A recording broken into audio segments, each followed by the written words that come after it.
Hello everyone, welcome back to my channel and welcome to a new video. তো আমার মাম্মামের এখন বয়স হলো 8 মাস আর আমি আমার মাম্মামকে সকালে সেরেলেক্স বানিয়ে খাওয়াই।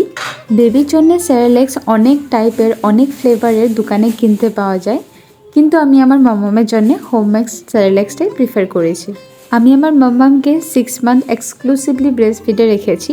হ্যাঁ, মাঝে এক দুটো ওকেশন ছিল, ওটাতে ওই তো ওকেশন মানে নিয়ম মাত্রটাই ওকে মুখে ছোঁয়ানো হয়েছে। এদিকে আলাদা আমি অন্য কিছু খাওয়াইনি, ইভেন আমি জলও খাওয়াইনি মাম্মামকে।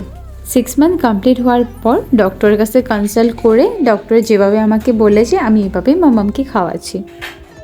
বাইরের সেরেলেক্স বা বাইরের বেবি কিছু ফুড প্রোডাক্ট আমি মাম্মামকে দিচ্ছি না। তার মেইন রিজনটা হলো অনেক প্রিজারভেটিভ থাকে, তার সঙ্গে অনেক সুগারি আইটেম থাকে।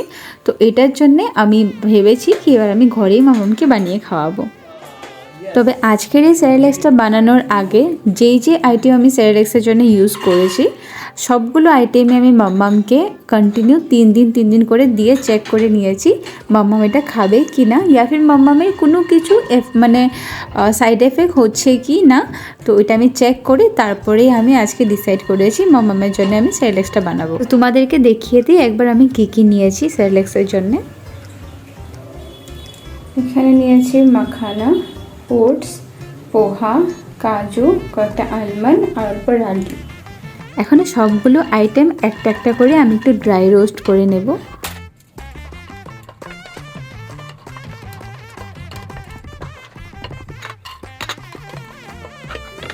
মাখানাগুলি রোস্ট করে একটু দেখে নেবে হাত দিয়ে, যদি দেখছো কি সুন্দর করে ভেঙে যাচ্ছে তার মানে রোস্ট হয়ে গেছে, তখন মাখানাগুলি নামিয়ে নেবে। আর এরকম করে একের পর এক আইটেমগুলো রোস্ট করে নিয়ে নামিয়ে একটু ঠান্ডা করে একটা একটা করে গ্রাইন্ড করে নেব। পোহাটাও যখন রোস্ট করবে মাখানাটার মধ্যে একটু হাত দিয়ে চিপে দেখে নেবে কি ওটা মানে ভালো করে রোস্ট হয়েছে কিনা, মানে যদি ভেঙে যাচ্ছে তার মানে রোস্ট হয়ে গেছে, তখন তুমি নামিয়ে নেবে। ঠান্ডা হওয়ার পর এক এক করে গ্রাইন্ড করে নেব, করে একটা ছাঁকনিতে ছেনে একসাথে সবগুলো মিক্স করে রেখে দেব। তো দেখতেই পারছো আমার কাছে বড় ছাঁকনিটা নেই, তো ছোটটাই আছে। তো ছোট একটা চা ছাঁকনি যেটা আছে এটাতে আমি ছেনে নেব। কাজু আর আলমন্ডের পাউডারটা আমি আলাদা একটা কোটোয় রাখবো, আর বাকি সবগুলো মিক্স করে আমি আলাদা একটা বক্সে রেখে দেবো। তোমরা একটু ওয়েল টাইট কন্টেনারে রাখো, যদি হাওয়াটা ঢুকে তো মানে খারাপ হওয়ার চান্সেসটা থাকে। তো এটার জন্য ভালো একটা মানে কন্টেনারে স্টোর করো। কাজুটা আমি আলাদা কন্টেনারে রাখার মেন উদ্দেশ্যটা হলো কাজু পাউডার করার পর একটু মানে ময়েস্ট থাকে ওটাতে, তো ওটা যদি পাউডারের সাথে আমি মিক্স করে দেই হয়তো তাড়াতাড়ি খারাপ হতে পারে, তো এটার জন্য আলাদা রেখেছি। আর কাজুর যেটা আমি পাউডারটা করেছি এটা আমি ফ্রিজে স্টোর করব। তো আমি একবার সেরেলেক্স বানিয়ে তোমাদেরকে দেখিয়ে দিই আমি আমার মাম্মামকে কিভাবে দেই।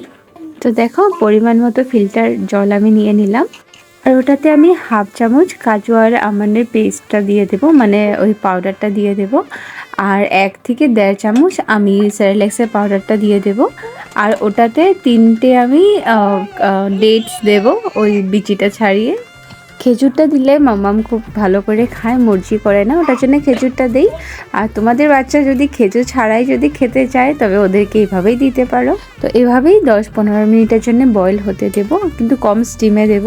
তারপর ওটা নামিয়ে ঠান্ডা করে একটু ছেনে ওটা তোমাদের বেবিকে খাওয়াতে পারো। আমি মাম্মামকে কয়েকদিন খাওয়িয়েছি এভাবেই সেরেলেক্স বানিয়ে, আমি দেখেছি মাম্মাম খেয়েছে, তো ওই হিসাবে আমি সেরেলেক্সটা বানিয়েছি। তোমরা তোমাদের বেবিকে কীভাবে দাও আমাকে জানিও।